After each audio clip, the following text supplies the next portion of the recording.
Welcome back to our channel अपनी school.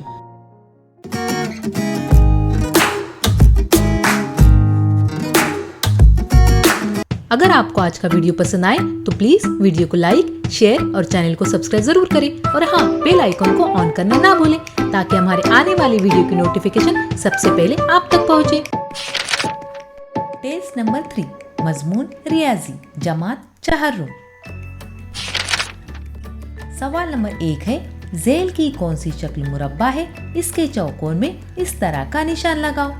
ऐसी शक्ल जिसके चारों जिलों की लंबाई मसावी होती है उसे मुरब्बा कहते हैं। यहाँ पर इस शक्ल के चारों जिलों की लंबाई मसावी है, यानी ये मुरब्बे की शक्ल है, इसलिए इसके नीचे बने चौकोर में चेहरे का निशान बनाना होगा। सवाल नंबर 2, 60 दहाई और 33 इकाई से कौन सा अदद बनता है? लिखो हिंदसों या लफ्जों में। 60 दहाई यानी 60 ज़रब 10 बराबर 600 और 33 इकाई यानी 33 ज़रब 1 बराबर 33। इनसे अदद बनेगा 60,033। इसे हिंदसों में इस तरह लिखते हैं 60,033 और लफ्जों में इस तरह लिखते हैं 60,033। सवाल नंबर 3, जेल की मिसालें हल करो। यहाँ पर जमा और तफरीक की एक एक मिसाल दी गई है जिसे आपको हल करना है। जमा की मिसाल है 513 जमा 108। चलिए हल करते हैं। 3 में 8 मिलाने पर होते हैं 11, 11 का 1 हासिल का आया 1, 1 और 1 होते हैं 2, 5 और 1 होते हैं 6। जवाब आ गया 621। अब करते हैं तफरीक की मिसाल हल। 586 तफरीक 199।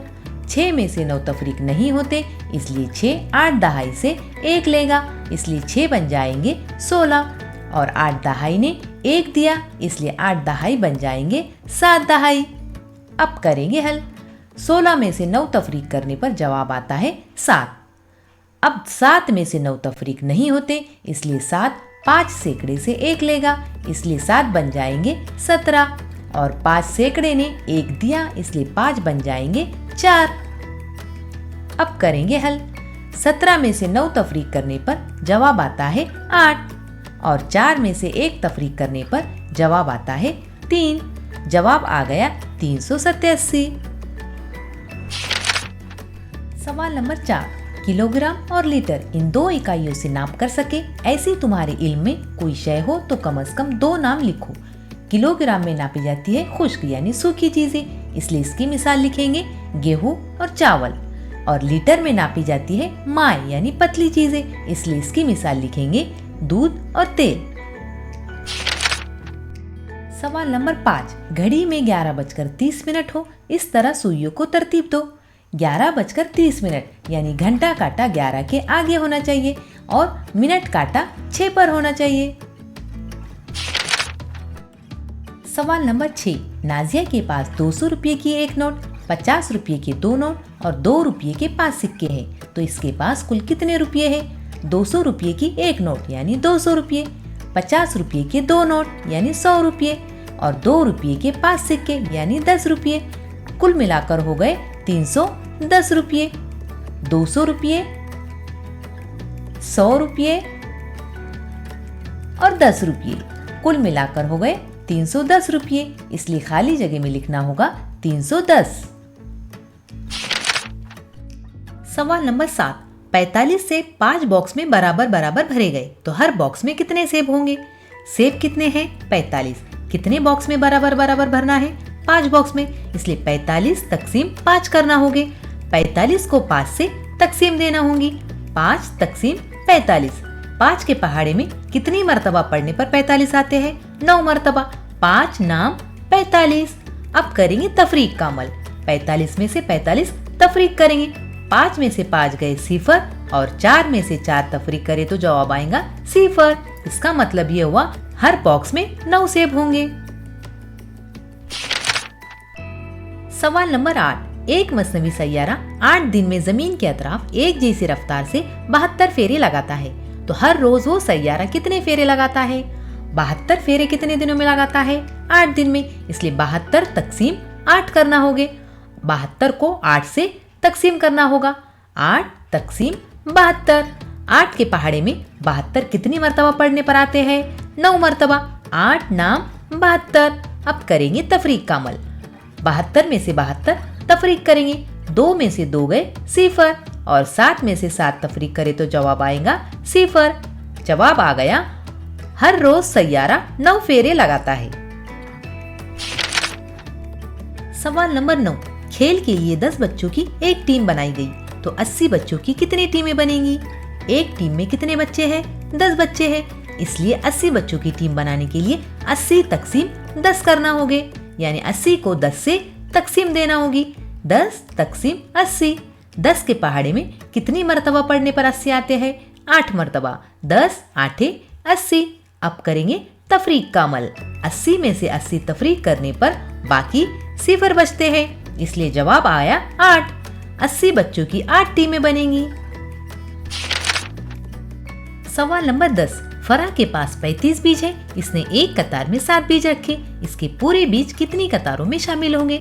फरा के पास कुल कितने बीज है? 35। एक कतार में कितने बीज रखे? 7, यानी 35 तकसीम 7 करना होगे। 35 को 7 से तकसीम देना होगी। 7 तकसीम 35। 7 के पहाड़े में 35 कितनी मरतबा पढ़ने पर आते हैं? 5 मरतबा। 7 5 35। अब करेंगे तफरीक का अमल। 35 में से 35 तफरीक करने पर बाकी बचते हैं 0, इसलिए जवाब आया 5। फरा के 35 बीज 5 कतारों में शामिल होंगे। सवाल नंबर 11। झेल के तवातीर को मुकम्मिल करो। यहाँ पर एक तवातीर दिया गया है, इसे आपको मुकम्मिल करना है। चौकोन में फूल की तस्वीरें दी गई है। पहले चौकोन में है 2 फूल, दूसरे चौकोन में है 4 फूल, फिर तीसरे चौकोन में है 2 फूल, चौथे चौकोन में है 4 फूल, फिर पांचवें चौकोन में है 2 फूल। इसका मतलब ये है 2 फूल 4 फूल, 2 फूल 4 फूल। इसी तरह आगे का तवातीर आपको मुकम्मिल करना है। 2 फूल के बाद लेना होगे 4 फूल। सवाल नंबर 12। झेल के एदाद का मुशाहिदा करो और इसमें मौजूद तवातीर को जहन में रखकर खाली जगह में मुनासिब अदद लिखो। यहाँ पर चौकोन में कुछ एदाद दिए गए हैं। पहले चौकोन में अदद है 3, दूसरे चौकोन में अदद है 6, तीसरे चौकोन में अदद है 9 और चौथे चौकोन में अदद है 12। आखिरी चौकोन में आपको मुनासिब अदद लिखना होगा। 3 6 9 12। इन एदाद में 3 का मरहला है, यानी 3 में 3 मिलाने पर 6 होते हैं, 6 में 3 मिलाने पर 9 होते हैं, 9 में 3 मिलाने पर 12 होते हैं। इसी तरह 12 में 3 मिलाने पर होते हैं 15, इसलिए खाली चौकोन में लिखना होगा 15।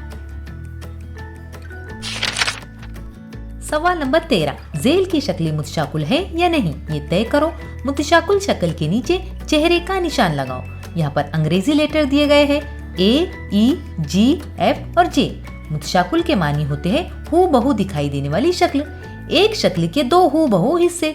यहाँ पर E ये अंग्रेजी लेटर के 2 हू बहू हिस्से आपको नजर आ रहे हैं, इसलिए ये शक्ल मुतशाकुल है। इसके नीचे चेहरे का निशान बनाएंगे।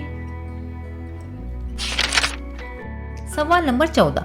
झेल की कौन सी शक्ल बंद शक्ल है? इसके नीचे चौकोन में चेहरे का निशान लगाओ। यहाँ पर 3 शक्लें चौकोन के पीछे छुपी हुई है, इसलिए बता नहीं सकते कि वो बंद है या नहीं। लेकिन पहली शक्ल को गौर से देखिए। यहाँ पर इस शक्ल का कोना आपको नजर आ रहा है, यानी ये शक्ल बंद है, इसलिए इस शक्ल के नीचे चेहरे का निशान बनाएंगे। सवाल नंबर 15। एक गोल रोटी के 4 मसावी हिस्से किए गए। झेल के हिस्सों में पाव हिस्सा कौन सा है? इसकी शक्ल के नीचे दायरा बनाओ। पाव हिस्से का मतलब होता है 4 हिस्सों में से एक हिस्सा। यहाँ पर यह हिस्सा पाव हिस्सा है, इसलिए इसके नीचे दायरा बनाएंगे। सवाल नंबर 16। झेल के ग्रोह के पौन हिस्से की चीजों के अतराफ दायरा बनाओ। पौन हिस्से का मतलब होता है एक चीज के 4 हिस्सों में से 3 हिस्से। यहाँ पर चीजें कितनी है? 12।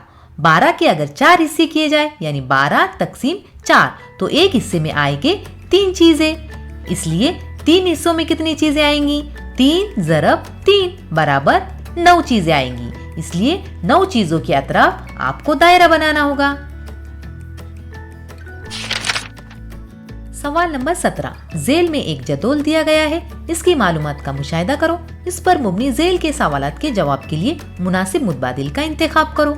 यहाँ पर एक जदोल दिया गया है और जदोल के ऊपर लिखा है जमात चाहरुम के तलबा के पसंदीदा खेल। जदोल में बाएं तरफ लिखा है खेल का नाम और दाएं तरफ लिखा है तेदाद, यानी तस्वीरी शक्ल में। खेल के नाम में पहला नाम है क्रिकेट, क्रिकेट ये खेल जमा चाहरूम के कितने तलबा को पसंद है? तस्वीरी शक्ल अगर देखें तो यहाँ पर 4 तलबा को क्रिकेट पसंद है। उसी तरह क्रिकेट के नीचे है वॉलीबॉल। वॉलीबॉल कितने तलबा को पसंद है? 5 तलबा को पसंद है। उसी तरह हॉकी कितने तलबा को पसंद है? 7 तलबा को हॉकी पसंद है। उसी तरह खो खो कितने बच्चों को पसंद है? 6 बच्चों को खो खो पसंद है। अब देखेंगे हम इस पर मुबनी सवालात के जवाबात। पहला सवाल है, सबसे पसंदीदा खेल कौन सा है? नीचे मुतबादिल दिए गए हैं। अलीफ है खो खो, बे है क्रिकेट, जीम है हॉकी और दाल है वॉलीबॉल। इस जदोल में देखिए आपको किसकी तस्वीर ज्यादा नजर आ रही है? हॉकी की, इसलिए हॉकी सबसे ज्यादा पसंदीदा खेल है, इसलिए सही मुतबादिल है जीम। खाली चौकोर में लिखना होगा जीम। अगला सवाल है, सबसे कम पसंद किया जाने वाला खेल कौन सा है? नीचे मुतबादिल दिए गए हैं।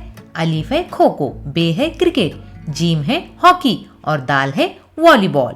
यहाँ पर जदोल में देखिए किसकी तस्वीर आपको सबसे कम नजर आ रही है?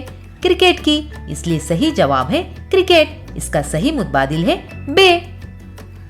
अगला सवाल है, खो खो और क्रिकेट पसंद करने वाले तलबा की तादाद में कितना फर्क है?